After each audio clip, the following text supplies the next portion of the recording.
আমি রাহুল হক, আম প্রয়াত মইনুল হক সাহেবের সুপুত্র, যিনি প্রাক্তন বিধায়কও ছিলেন আর আমাদের পশ্চিমবঙ্গের রাজ্যের সহসভাপতিও ছিলেন। এই যে এত বছর ধরে বাবাকে রাজনীতিতে দেখেছে, হুম। যদি সেই কাহিনীটা একটু বলেন, মানে আপনার কাছে বাবার রাজনীতি ছিল কেমন ছিল? আমি যতটা জানি, কারণ দেখেন আমি তো ছোট থেকে বাবার সঙ্গে উঠা বসা করেছি, একই বাসভবনে আমরা থেকেছি। ওই একই বাসভবনে ওই মানুষ এসে দেখা সাক্ষাৎ, নিজেদের সাহায্য নিয়ে বা কোনো কাজ নিয়ে বাবার কাছেই আসতাম। আমি ২০১৬ এবং ২০২১ ইলেকশনে বাবার সাথে এই ইলেকশন র্যালিতে অনেক হেঁটেছি। ইভেন চেষ্টা করে গেছি মানুষের যে এতটা ভালোবাসা, দীর্ঘদিন যে বাবা পাঁচবারের এমএলএ ছিলেন, ওই ভালোবাসাটা যেন না হারিয়ে যায়। কর্মদিক থেকে আর কাজের দিক থেকে সে উন্নয়ন বলুন, বাবা ওই জায়গাটার একটা চেহারা ছিল।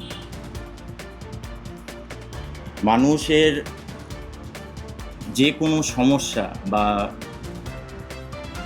যে কোনো দুবিধায় যিনি পাশে থাকতেন, উনি ছিলেন মইনুল হক। এটা আমরা মনে করি। ওনার ডাকনাম মানু, মানুদা বলেই উনি পরিচিত পুরো ফারাক্কায়।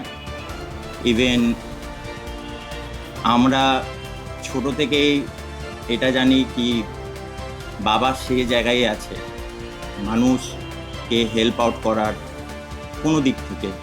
সে শ্রমিকের, আমাদের যেহেতু ওটা ব্যাকওয়ার্ড এরিয়া ফারাক্কাটা,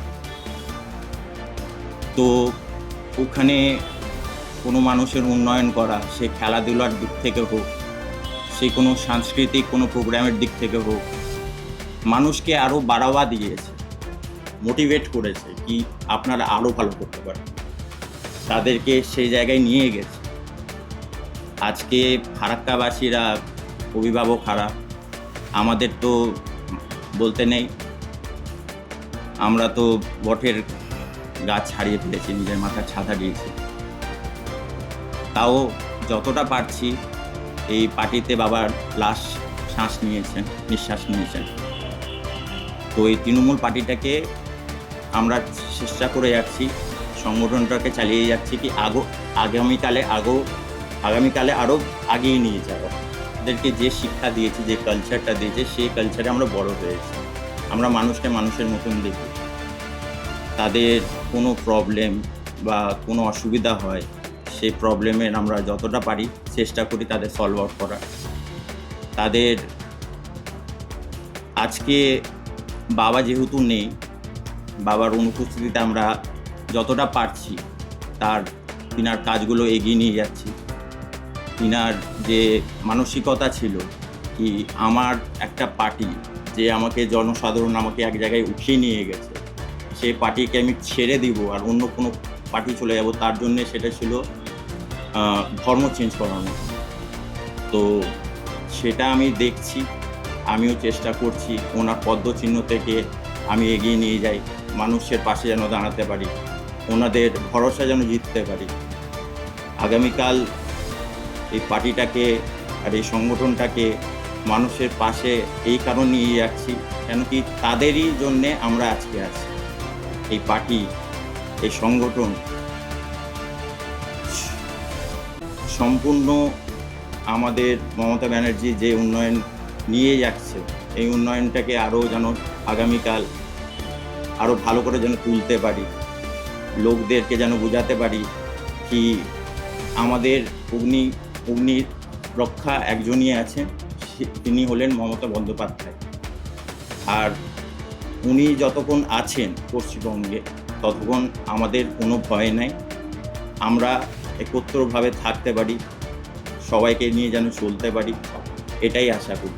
প্রথমবার এমএলএ হয়েছেন 2021-এ, আর ওই 21-এ ইলেকশনে আমার বাবাও পার্টিসিপেট ছিলেন কংগ্রেস দল। এবার যখন হেরেছিলেন আবার 2021 ইলেকশনে এসে রাজ্যের সহসভাপতি হন, তো ওনার যে একটা ভাস্ট এক্সপিরিয়েন্স আছে ওই এক্সপিরিয়েন্সটা শেয়ার করেছি ওনার সাথে। তো দলটাকে যে কীভাবে নিয়ে যেতে হবে, মানুষের সঙ্গে কীভাবে সংযোগ রাখতে হবে, কর্মীদের সাথে কীভাবে এগিয়ে নিয়ে যেতে হবে। তো আশা করি আমাদের যে বর্তমানে এমএলএ আছে আর আমরা যে মইনুল হকের যে পরিবার আছে, এই পরিবারটাও ওই পার্টিতেই আছে।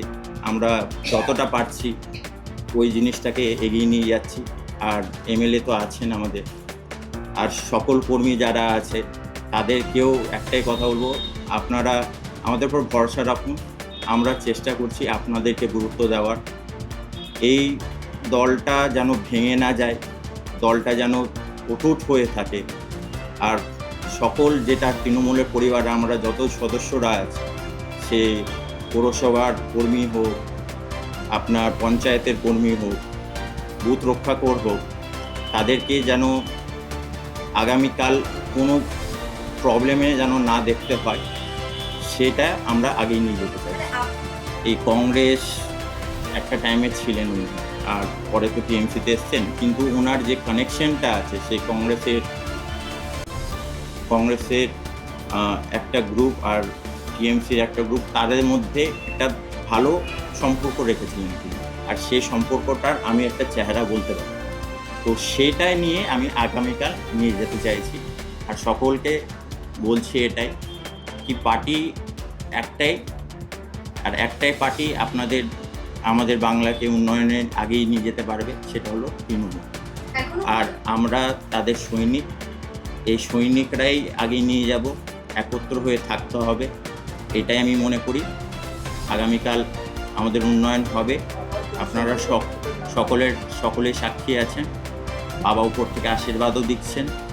চেষ্টা চালিয়ে যাচ্ছি, আপনাদের সকলের সহযোগিতা খুব দরকার।